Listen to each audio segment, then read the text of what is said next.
3 दिसंबर को 5 राज्यों का रिजल्ट आया, तब चौकन्ना करने वाला था कि जहां पर दूर दूर तक बीजेपी के कार्यकर्ता नहीं थे, वोटर नहीं थे, बीजेपी के लोग खुद कहते थे, जैसे मध्य प्रदेश है, छत्तीसगढ़, कि जब तक कोई पॉलिटिकल पार्टी या पॉलिटिकल पार्टी जब तक इसमें नहीं शामिल होती हैं, तो एनजीओ से और कुछ लोगों के वजह से इतना बड़ा मुद्दा नहीं हल होगा।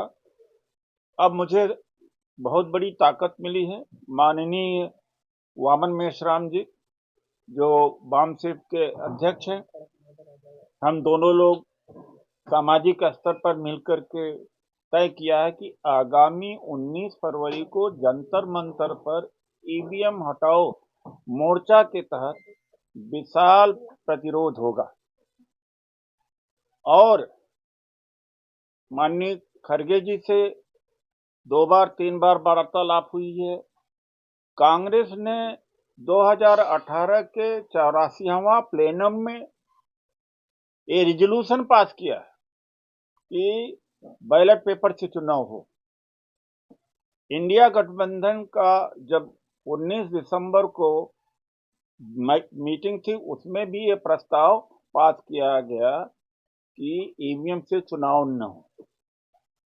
अब तक हम सीपीआई के डी राजा जी से और सीताराम येचुरी जी सीपीएम से, उनसे संपर्क किया, कांग्रेस पार्टी से भी संपर्क हुआ और माननीय दिग्विजय जी से भी।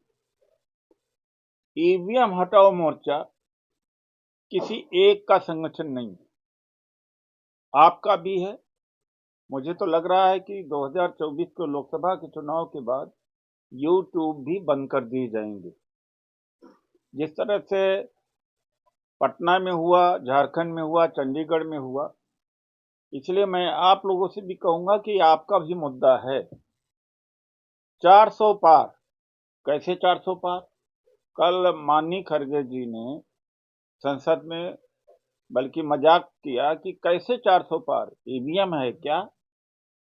तो ईवीएम से ही 400 पार इनको लोकसभा की सीटें मिलेगी और कोई दूसरा तरीका नहीं है।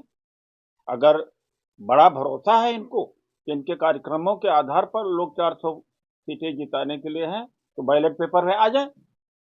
क्यों नहीं बैलेट पेपर आते? और एक नए खुलासे कुछ हुए हैं। भारत इलेक्ट्रॉनिक्स लिमिटेड जो मशीन बनाता है ईवीएम, उसमें 4 डायरेक्टर बीजेपी के हैं।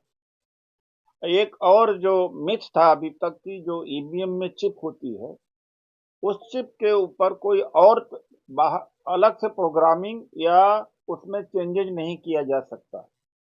वो भी कुछ पत्रकारों ने कहा कि यह भी गलत नहीं है। सॉफ्टवेयर कोई भी हो, चिप कोई भी हो दुनिया में, उसमें मैनिपुलेशन संभव है, कोई भी हो। जब नामांकन किया जाता तो पेपर लिया जाता है, विड्रॉल के लिए पेपर लिया जाता है, हर चीज पर आपको पेपर से ही यकीन है। लेकिन वोट का ईवीएम से यानी सॉफ्टवेयर से यकीन होना अपने आप में बड़ा विरोधाभास है।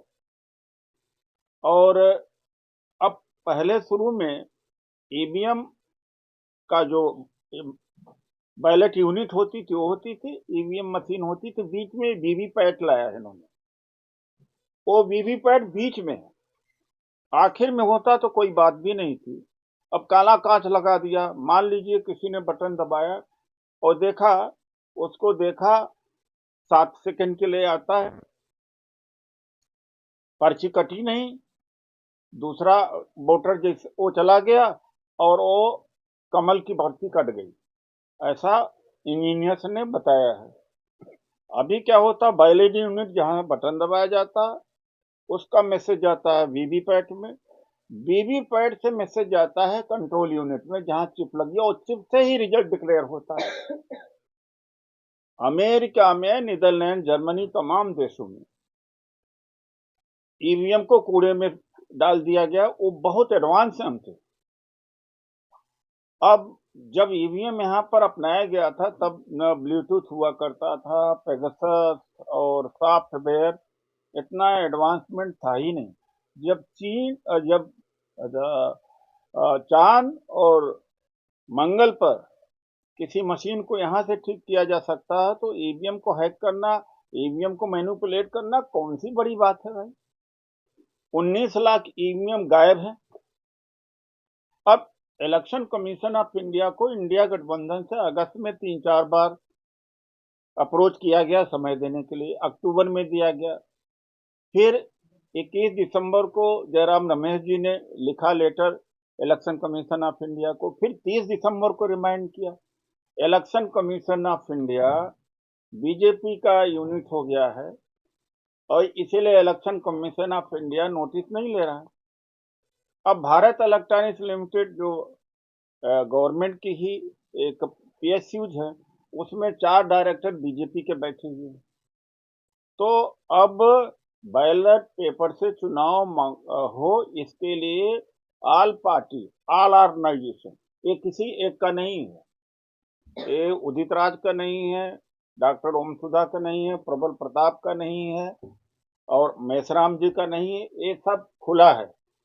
मेसराम जी और हम आयोजक जरूर हैं, लेकिन पूरे देश के लिए आह्वान किया जा रहा है कि अगर जनतंत्र बचाना है तो 19 फरवरी को जंतर मंतर पर 11 बजे लाखों की संख्या में, हजारों की संख्या में लोग लेकर के आए, चाहे जिस पार्टी के हों, चाहे जिस दल से हो। आज देश में जनतंत्र बचाने की बात है। इसी विषय पर हमने आज ये प्रेस वार्ता करी है। ईवीएम हटाओ मोर्चा, ईवीएम हटाओ मोर्चा एक कॉमन प्लेटफॉर्म है। इस कॉमन प्लेटफॉर्म पर सबका स्वागत है और कल सुबह 10 बजे north Avenue 192 north Avenue MP flats, यहाँ पर कार्यकर्ता बैठक इस तैयारी हेतु बुलाएगी। तो कल कार्यकर्ताओं के बीच में लोगों के बारे अवेयरनेस के लिए प्रचार प्रसार का ये सारी तैयारी करी जाएगी। तो तैयारी बैठक कल से है। आज सबसे पहले आपको ही यह खबर को बताया गया है। मुख्य धारा की मीडिया खबर उठाती नहीं, शायद उसको हम बाद में बताएंगे। और कल कार्यकर्ता बैठक होगी, कार्यकर्ता बैठक रणनीति करेंगे कि कैसे 19 फरवरी को जंतर मंतर पर भारी प्रोटेस्ट किया जाए और इंडिया गठबंधन के सभी पार्टियों को हम अप्रोच करेंगे और सभी पार्टियों को आने के लिए दावत देंगे। बिना पॉलिटिकल पार्टी के शिरकत के ये मुद्दा का कोई निराकरण नहीं हो पाएगा। जब किसान अपनी समस्या के लिए किसान लड़ता है तो ये पॉलिटिकल पार्टी का मुद्दा है, पॉलिटिकल पार्टी को लड़ना चाहिए।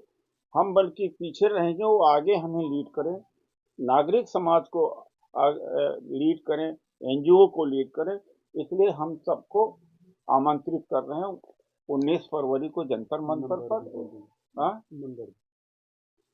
जो लोग संपर्क करना चाहते हैं और संपर्क जरूर करें, तो टेलीफोन नंबर है 8789325595। इस पर संपर्क करें और